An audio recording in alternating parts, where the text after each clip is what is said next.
Hello বন্ধুরা, আজ আমি বানাতে চলেছি ডিমের পনির। তোমরা তো অনেকেই দোকান থেকে পনির কিনে খেয়েছো। তা আমি ডিম দিয়ে পনির বানাবো, তোমরা দেখতে থাকো। আমি এখানে 4টে ডিম নিয়ে নিয়েছি। তোমরা মনে করলে এর থেকে বেশিও নিতে পারো, কমও নিতে পারো। ডিমটাকে ভালো করে ফেটে নিয়েছি। এবারে এটাকে প্লাস্টিক কাগজে ঢেলে মুখটা ভালো করে বেঁধে দিয়ে সসপ্যানে গরম জল দিয়ে ফোটাবো। ডিমটা হয়ে গিয়েছে।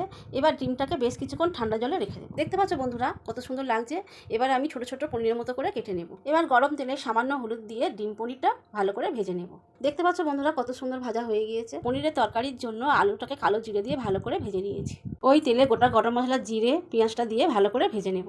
এবারে আদা, রসুন, টমেটো, হলুদ গুঁড়ো, লঙ্কার গুঁড়ো, সামান্য চিনি, পরিমাণ মতো নুন দিয়ে মশলাটা আমি ভালো করে করে নেব। এবারে ভেজে রাখা আলুটা দিয়ে ভালো করে নেড়ে চেড়ে জল ঢেলে দেবো। তরকারিটা কিছুক্ষণ ফোটার পর ধনেপাতা, কাঁচা লঙ্কা, ডিমের পনিরটা দিয়ে দেবো।